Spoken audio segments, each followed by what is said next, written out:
Good evening everyone.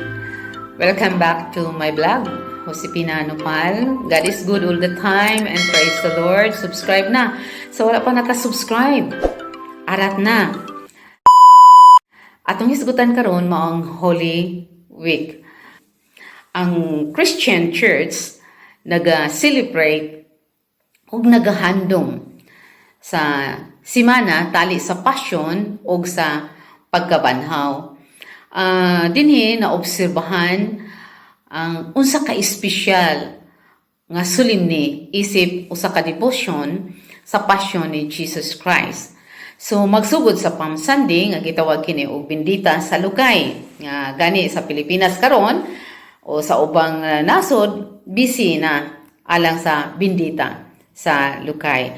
So kini mao ang passion nga dakong tinguha sa pagpakita sa gugma ug kini mao ang pag-honor ni Jesus Christ ug ang iyang pagkamadaugong pagsulod sa Jerusalem nga atong mabasa sa Lucas 19:28 hangtod sa 44 nga si Jesus misulti niini ug padayon siya ngadto sa Jerusalem nga naguna kanila.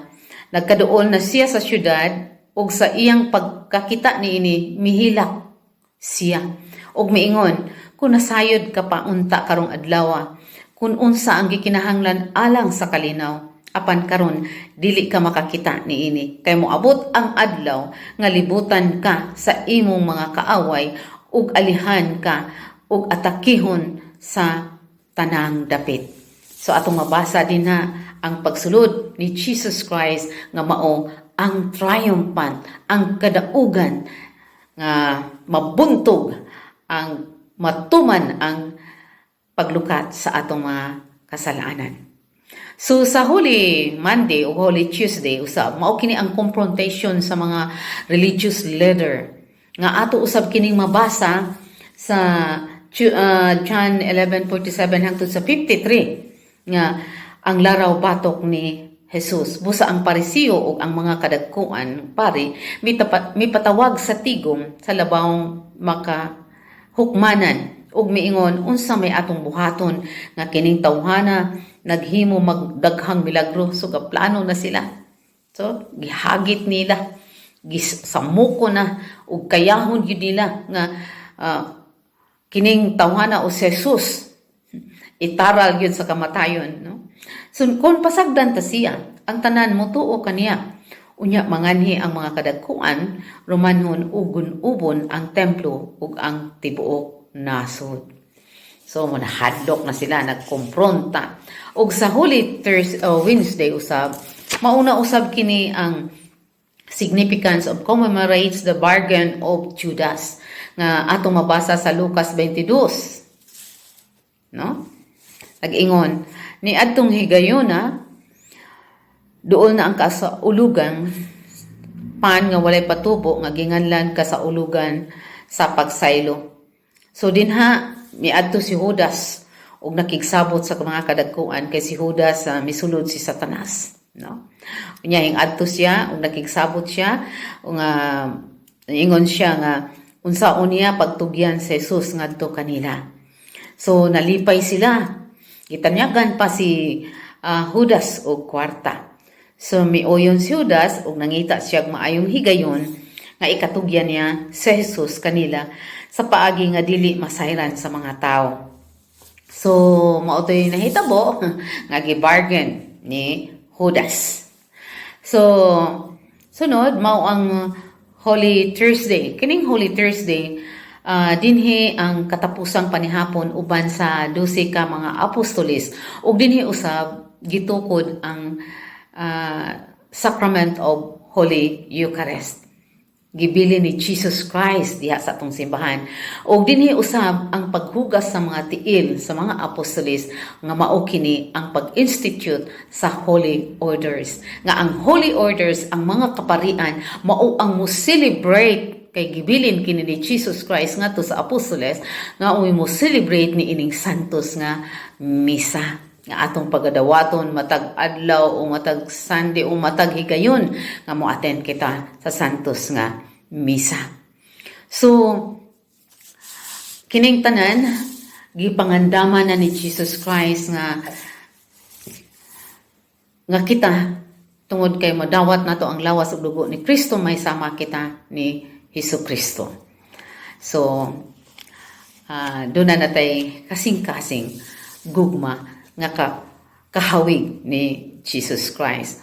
Og dinhi usab ang pagka Biyernes Santo, mauna usab kana ang pagdakop na ni Jesus, no? Paghalok ni Judas, mao na gihimo ni Judas, giyagkan si Jesus, gidakop o gitaral si Jesus, no? Hangtod nga nagpasan sa krus, gibunalan, gibiay-biay atong makita kana, no, ang pag-antos ni Jesus Christ, ang pagpasaan sa krus ug gilansang siya sa krus. So sa Sabado mao kini ang gitawag og Black Saturday, ug pagka Sunday mao na ang Easter Sunday, mao na ang Pasko sa pagkabanhaw nga pinakadako nga selebrasyon sa atong simbahan, kay dinhi ang pagkabanhaw ni Hesukristo, no, sulod sa tulo ka adlaw. So sa Holy Week atong pamalandungan pag-ayo nga si Hesukristo nagpakamatay sa krus tungod sa atong mga kasalanan. So pagsupak ni Eva ug ni Adan sa gidili sa Ginoo dinha misugod o misulod ang sala. O gani gihatag ang 10 Commandments ni Moses. O naa usab dinha ang 7 deadly sin. Unsa maning 7 deadly sin nga hangtod karon naa ni nagapuyo kanato tagsa-tagsa. Unsa man garbo. Kining garbo nga grabe nga garbo, no? Masuko ta. Masuko tag istoryahan tungod sa garbo, kay di ta pa istorya, kay bright ko nimo. Ako ang kay balo, labaw pa ko nimo, garbo. Og ang serious kanang envidiosa, envy, ang kanang pag-inggit nimo sa imong isigkatawo nga maghimo-himo na lang ka og istorya, kay tungod sa imong kainggit nga dili ka makahimo sa iyang gihimo. Sunod ang kahakog nga mao kini ang gluttony, nga dili ka makontento. Sobra kaayo. Bisag busog pa halakaon na. Kaon pa. Example sa gluttony, bisan og nagkutob na diri ang pagkaon-kaon lang gyapon hangtod na suka na, that is gluttony. O sunod ang hakog. Kining greedy. Kanang bahala nag makatamak ko sa ubang tao, bahala nag maglisod siya basta ako sigurado kung nga di maglisod. Kada kong sala, kasuko nga mo nagiingon nga tamnan ta kag kawayan tungod sa kasuko ug ang katapulan. So kining 7 deadly sin ug ang 10 commandments mao kini ang ipakamatyan ni Jesus Christ, ang garbo sa tao, no? So atong pamalandungan mga kaigsuonan ko ni Kristo nga anaa ba ta niining mga salaa? Ano kung dili good? Kining tanan kay kitang tanan makasasala man, wala may tao nga perpekto. Naatay garbo, naatay inggit, naatay gluttony, naatay kahakog, naatay kaulag. Sigurado ang kaulag, no? Pero okay lang ug magtiayon. Pero kuan na gani magkabit-kabit na kuyaw na, no? Kaya na sa 10 commandments. So ang kasuko ug ang katapulan. So mga kaigsuonan ko ni Kristo, atong pamalandungan anaa kitay sacrament of reconciliation nga mo restore o makigbalik kita ngadto sa Dios pinaagi sa pagdawat nato sa kumpisal. So maingon din ta, naabday ko'y sala, wa man ko'y sala. Asahay tabunan na ta. Tungod sa kapuno na nimo sa sala, wa nakakaybaw nga nakasala ka, nakahimo ba ka og sala. Sa kasuko lang nimo daan, sa pagsulti lang nimo dautan sa imong isig ka tawo, sa pagtumo-tumo lang nimo daan, nakasala na kita.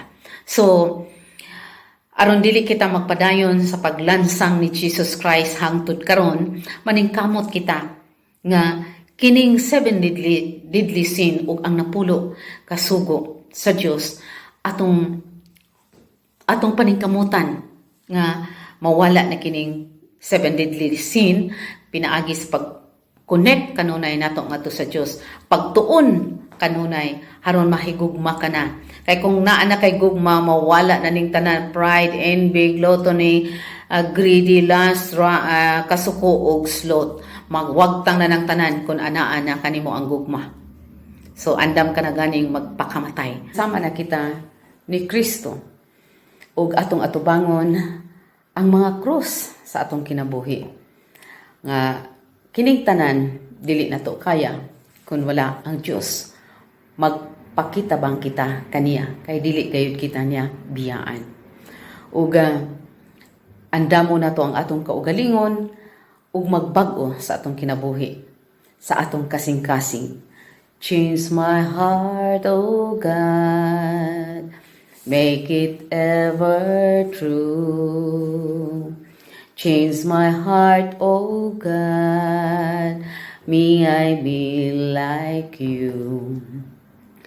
You are the potter, I am the clay. Mold me and make me, this is what I pray. Change my heart, O God, make it ever true.